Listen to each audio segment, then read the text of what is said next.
Bonjour à tous et bienvenue dans notre Zoom, aujourd'hui en compagnie de Pascal Esric et François Bousquet. Bonjour messieurs. Bonjour. Bonjour.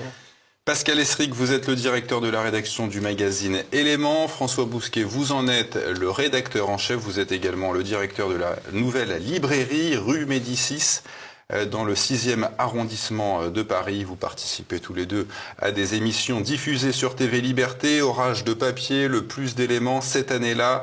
Et vous publiez un hors-série de la revue Éléments, votre revue pour la civilisation européenne. Notre Russie, une histoire incorrecte. On va donc parler de la Russie, de l'histoire russe. On va commencer avec Alain de Benoît qui signe l'édito de ce hors-série.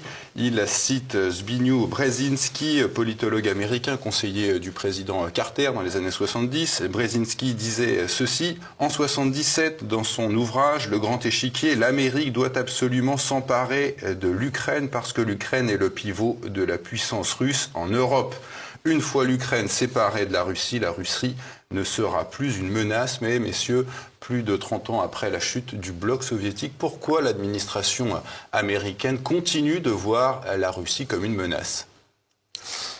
Je réponds. Oui. Sur Brzezinski, oui, il a fixé l'agenda de la géopolitique américaine pour les 30 ans, 40 ans, peut-être même le demi-siècle qui vient.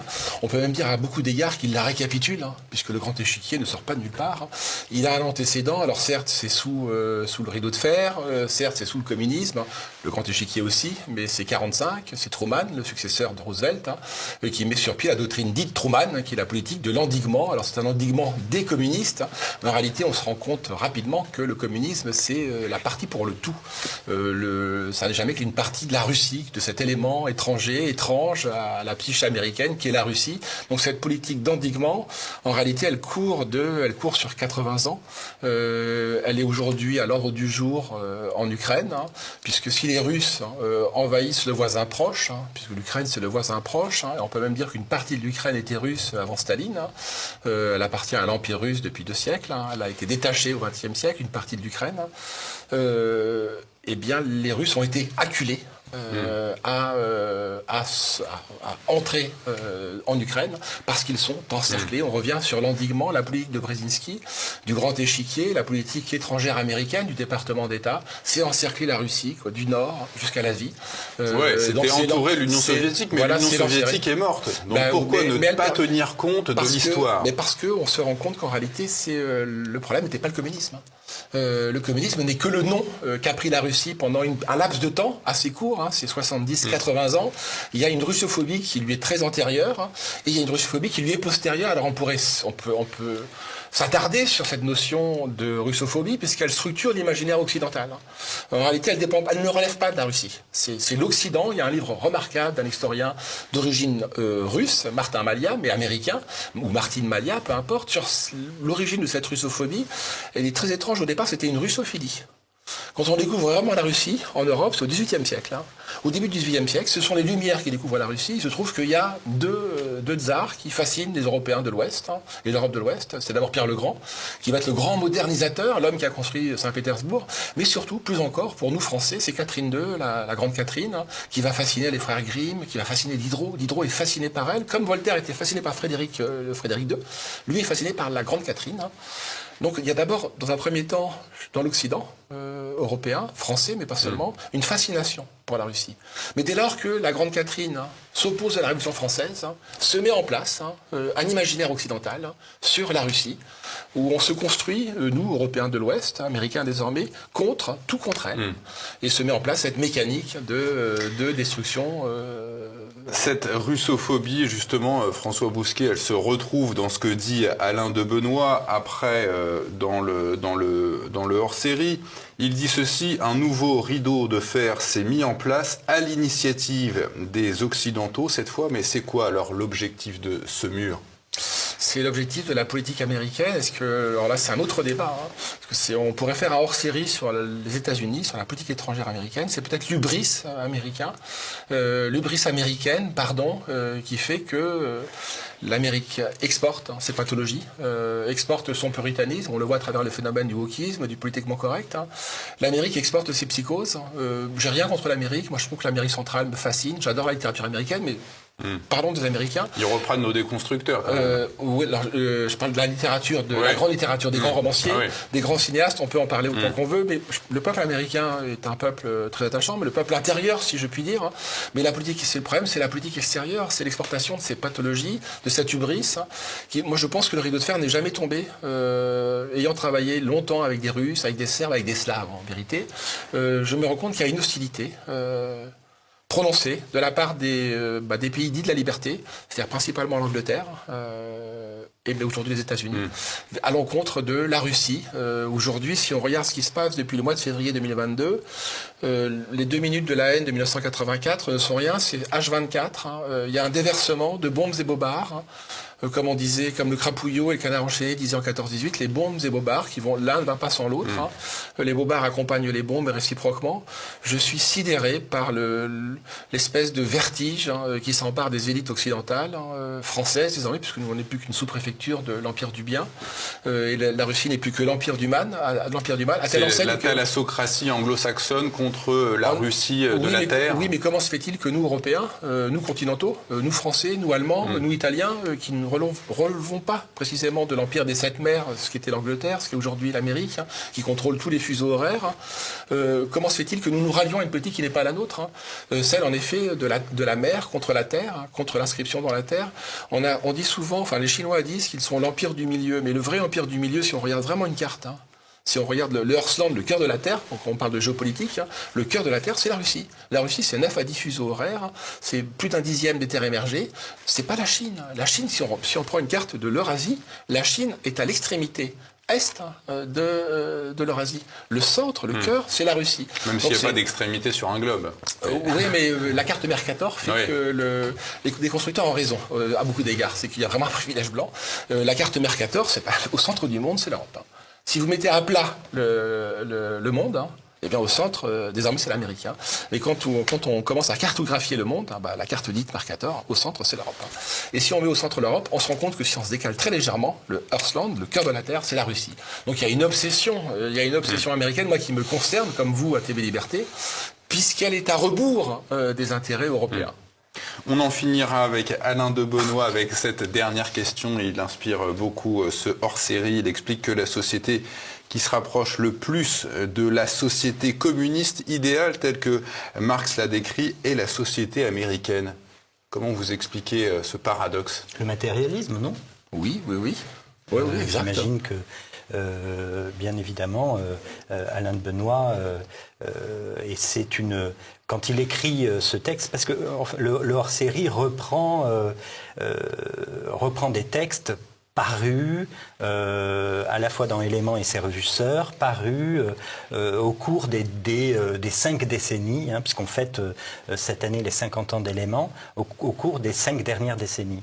Dans les années 80, un des 70-80, un des thèmes qui était marquant, en tout cas dans Éléments, c'était bien sûr le ni Washington ni Moscou. L'article fait référence à ce positionnement.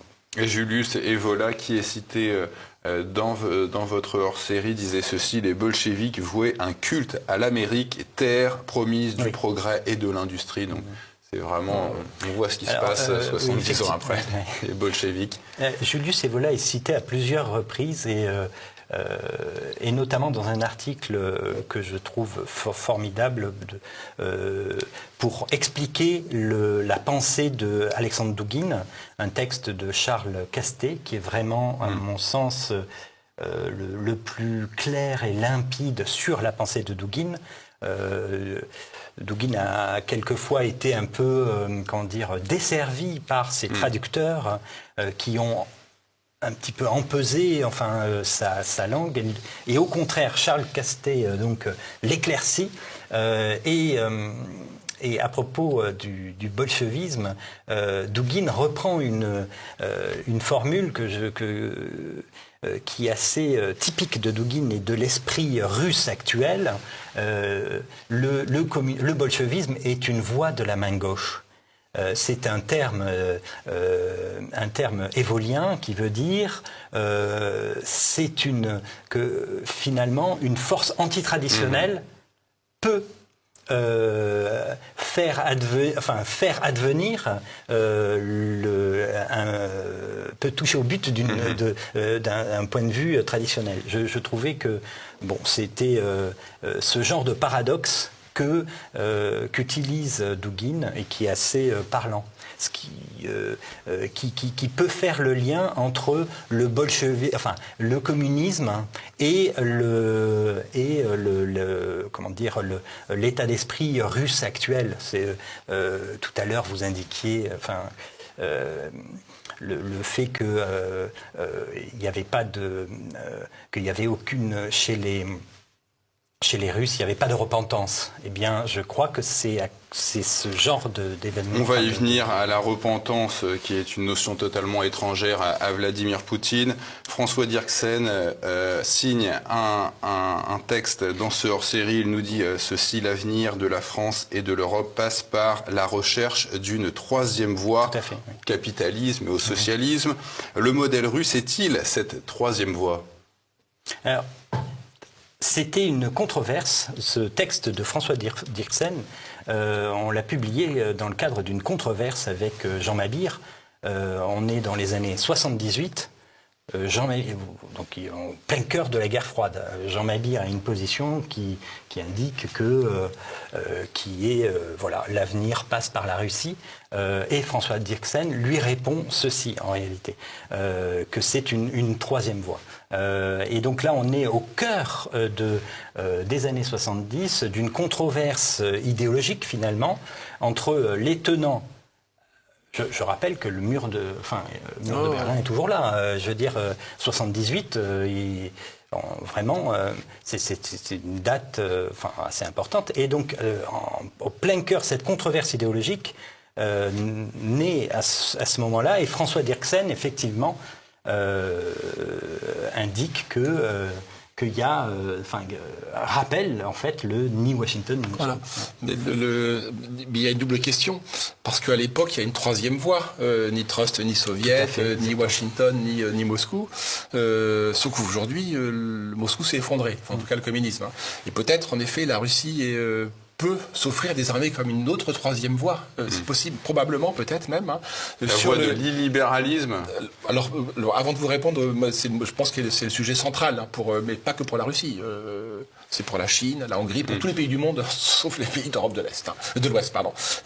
C'était à l'occasion que ce débat là est central, parce que Jean Co, qui était la plume la plus virevoltante, la plus brillante de Paris Match, le poids des mots, le choc des photos, c'est lui, mais était aussi rédacteur à Éléments. Et il va sortir le discours de la décadence, où il essaye de voir lui aussi qu'il y a une archéologie, qu'il y a quelque chose en dessous du communisme, qui est la Russie éternelle, si pour ainsi dire, qui est la mentalité d'un peuple, qui le structure.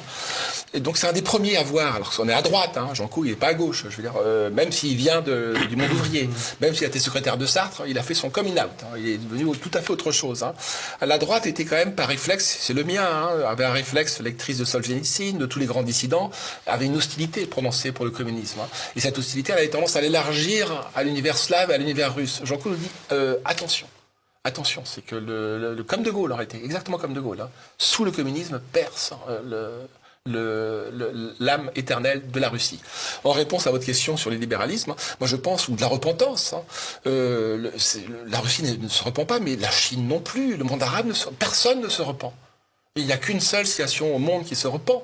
C'est la civilisation européenne, ou si on veut l'élargir désormais à l'Occident et à l'Amérique, c'est ce monde-là. Enfin, les États-Unis ne se repentent pas trop du génocide des Indiens d'Amérique du Nord. Oui et non, non, la moitié de l'Amérique, celle qui vote Biden et qui est woke aujourd'hui, se repent et se flagelle comme on s'est jamais flagellé en France, je veux dire, dans des proportions inimaginables. Alors évidemment, la réaction des rednecks, des coups rouges qui votent Trump est aussi beaucoup plus énergique que la nôtre à nous en France. Mais c'est cette question le libéralisme se pose dans tous les pays. Et elle structure, c'est qu'on n'arrive pas à concevoir la Russie, mais comme la Chine, comme tous les autres pays au monde, c'est qu'on reproche à la Russie d'être un pays d'autocratique, d'avoir une tradition despotique asiatique. Ça, c'est le cœur du noyau de la russophobie. Mais on se rend compte que cette tradition autocratique est partagée par la terre entière, sauf nous. Alors On a trouvé une définition de l'Empire donnée par l'historien Alain Besançon dans votre hors-série. La définition, la voici. Un empire est un système de domination qui s'édifie autour d'un peuple privilégié qui se développe par des moyens militaires qui ne visent pas à détruire les sociétés en place, mais au contraire à s'en concilier les élites et qui acceptent la légitimité des empires rivaux. La Russie est-elle un empire, selon cette définition? Qui répond, Pascal? Bien, enfin, Ouais, tous les deux. Ouais. Alors Besançon, faut le rappeler, c'était un homme magnifiquement intelligent, mais il était pas vraiment russophile. Il était quand même très proche de la revue Commentaire, dont il était un des piliers, sinon même le pilier intellectuel le plus solide. Il connaissait très bien la Russie, mais il avait une hostilité pour elle. Pour l'orthodoxie, pour autant, là, est-ce que la question qui nous pose, c'est est-ce que la Russie répond à sa définition idéale de l'Empire? Il faudrait que je sois sur place et que je sois une des minorités, il y a la quantité, je ne sais plus, il y en a 100, 200 minorités en Russie, pour vous dire oui, en effet, moi j'aurais tendance à dire que non, mais c'est un empire qui est dominé, alors moi je suis beaucoup moins eurasiatique que Douguine, hein, et qu'une grosse partie de la rédaction d'éléments, moi je pense que quand même les ressources en Russie sont à l'Est, hein, toutes les ressources en nickel, en pétrole, en gaz, en tout ce qu'on voudra, en bois, mais les ressources humaines sont à l'ouest. Hein. La Russie s'est construite depuis 3 siècles hein, en ne regardant que l'ouest. La fameuse fenêtre sur l'Europe ouverte à Pétersbourg par Pierre le Grand. Je pense qu'elle s'en est jamais écartée, même si nous avons poussé Poutine sans quoi il avait raison. Rappelez-vous, en 2007, à Munich, le fameux discours sur l'altérité russe, hein, c'est qu'il y a une spécificité russe, il y a une idiosyncrasie russe. Hein. Mais je pense néanmoins que la Russie regarde vers l'Europe. Oui, c'est un empire, mais c'est un empire qui est dominé par l'orthodoxie, dominé par Moscou, par la Russie de l'Ouest. Hein. Sur le plan économique, Vladimir Poutine n'est pas un adversaire du libéralisme, c'est ce qu'on peut lire dans votre hors-série. Comment pourrait-on définir Poutine économiquement? Alors, c'est tout l'objet, en fait, de l'entretien qu'a donné Alexandre Douguine. On lui a demandé de nous dresser le portrait robot de Vladimir Poutine. Qui es-tu, Poutine, en fait?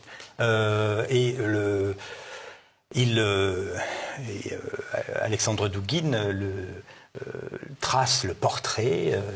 C'est pour ça que c'est en rien un turiféraire de Poutine, hein, parce que quand on le lit réellement, on voit bien que il dit que c'est un pragmatique, que c'est un pragmatique qui n'est pas tellement intéressé par les idées, ce n'est pas un intellectuel. C'est pas un intellectuel, même, je crois que c'est Soloviev, oui. Alexandre Douguine dit même son auteur fétiche, il n'a pas tout lu. Enfin, il n'a pas. Donc, c'est assez intéressant de voir. Et je crois assez unique de pouvoir avoir en première main le portrait intellectuel par Douguine. Je veux dire. Ouais, mais sur cette question du libéralisme, là encore, il y a une spécificité occidentale. Hein. C'est que on pourrait parler de libéralisme d'État. Ou du libéralisme pour la question des mœurs, du droit et de la Constitution et du régime des libertés fondamentales. Hein.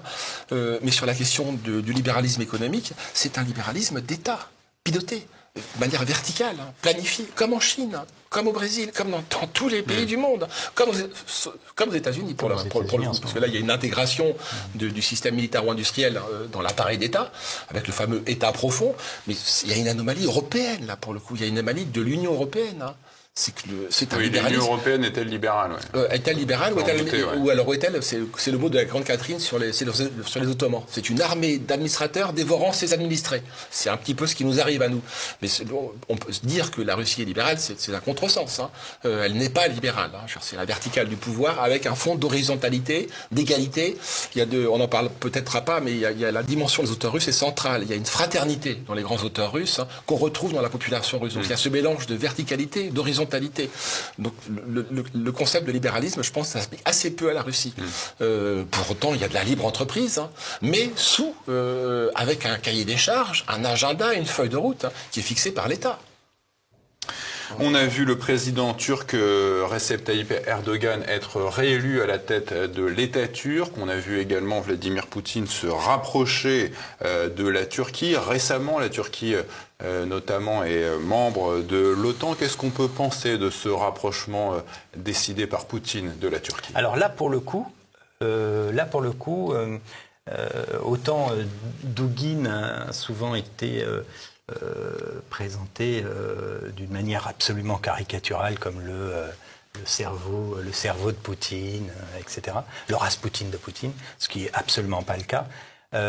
Mais en revanche, sur la Turquie, Dugin, depuis 20 ans, a des liens avec et pousse l'État russe, effectivement, à avoir des liens prononcés dans le cadre de l'eurasisme. Là, pour le coup, on revient sur l'idéologie rasiste, avec la Turquie. La Turquie qui, dans les hautes sphères diplomatiques, aux côtés de Recep Tayyip Erdogan, a des eurasistes eux-mêmes. Donc là, pour le coup, il y a un lien très fort idéologique autour de l'Eurasie, entre la Turquie et la Russie. Oui. Alors, vous évoquez pendant cet entretien la figure du philosophe et géopolitologue russe Alexandre Dugin. Est-ce que vous pouvez nous préciser sa pensée? On voit qu'il est favorable à la création d'un empire eurasien. Qu'est-ce que cela veut dire? Alors, c'est l'auteur d'un nombre incalculable de livres. Il est effectivement géopoliticien. Il a commencé chose qui est quand même assez exceptionnelle dans sa génération, à se frotter à l'Europe de l'Est, l'Europe de l'Ouest, pardon, puisque à la fin des années 80, on le voit en France, dans les colloques du Grèce, on le voit en Italie, autour de la Nueva Destra italienne. Et donc, c'est d'abord quelqu'un qui a connu une évolution. Le Dugin des années 80 n'est pas le même que des années 90, etc. Et qui s'est confronté aux philosophies d'Europe de l'Ouest. C'est ce en quoi il est intéressant. Sa pensée, il y a un article, enfin je voulais indiquer un article, une présentation de Charles Castet qui, je ne sais pas ce que... c'est la plus claire. Vraiment, c'est la plus claire possible sur la pensée de Dugin. Bien sûr, donc l'empire eurasiatique, selon lui, c'est à la fois la voie propre de la Russie, mais à la fois dans un système philosophique, religieux, économique, c'est un tout. Je pense que on peut le résumer ainsi. C'est la proposition d'un contre-modèle. Alors, Totalement, oui. Pour autant, je ne suis pas sûr, c'est même pas la question, je ne suis pas sûr. Il est certain que ce contre-modèle n'a pas été adopté par le Kremlin. Ah oui, le Kremlin, c'est un entre-deux. Dugin n'est pas le cerveau pensant de Poutine, pas du tout. À chaque fois qu'on le voyait, puisqu'il est interdit depuis 2014, Pascal, il a une voix, Pascal, dites bien que je n'ai jamais rencontré Poutine d'une manière privée. Je l'ai rencontré en public, mais jamais de manière privée. Donc cette folie, et qui participe de la russophobie, de décrire le Nouvel Obs qui faisait sa couverture, le Rasputin de Poutine. Non, c'est un auteur, c'est un idéologue, c'est un philosophe, qui répond différemment à la fin de non-recevoir que lui adresse l'Occident. Enfin, il répond différemment. Poutine Poutine il y a un Poutine occidentaliste. Hein. Bien sûr, Poutine en est fait, oui. pro-Occident, je veux dire, en tout cas pro-Europe. Il pense que l'Europe va se détacher des États-Unis. Oui, il regrette que les Européens l'aient jeté dans les bras de la Chine, en fait. Voilà, oui, puis à ce point-là, subordonné à la puissance américaine. Hein. Donc pas occidentaliste, pardon, mais en tout cas, il est pro-européen. Et il prend acte d'une fin de non-recevoir. Mais comme Dugin, hein, sauf qu'ils y répondent différemment. Ils y répondent différemment. Pragmatisme. Ouais. Pour la part de Dugin, oui. De Poutine, de oui. Poutine, oui. Ouais. Alors messieurs, votre hors-série donc consacrée à la Russie est dédiée à Daria Dugin, fille du philosophe et géopolitologue Alexandre Dugin. Elle est morte, Daria, dans un attentat il y a quelques mois à la voiture, piégée, fomentée, semble-t-il, contre son père. Elle s'était présentée dans les bureaux de votre rédaction au début des années 2010. Qu'est-ce que vous retenez d'elle ? Sa joie, son caractère à la fois pétulant, toujours très positif. Et puis, pour nous, ça a été, toutes ces années-là, pour Éléments, ça a été une fenêtre ouverte vers le monde russe. Daria, c'était pas simplement la fille de son père, la fille du géopolitologue Alexandre Dugin. C'était aussi pour nous dans le meilleur sens du terme, une passeuse, une traductrice qui nous disait « Allez voir, il y a un écrivain, un jeune écrivain, il s'appelle Zakhar Prilepine, il faudrait l'interroger. Est-ce que Pascal, Édouard Limonov doit passer à Paris?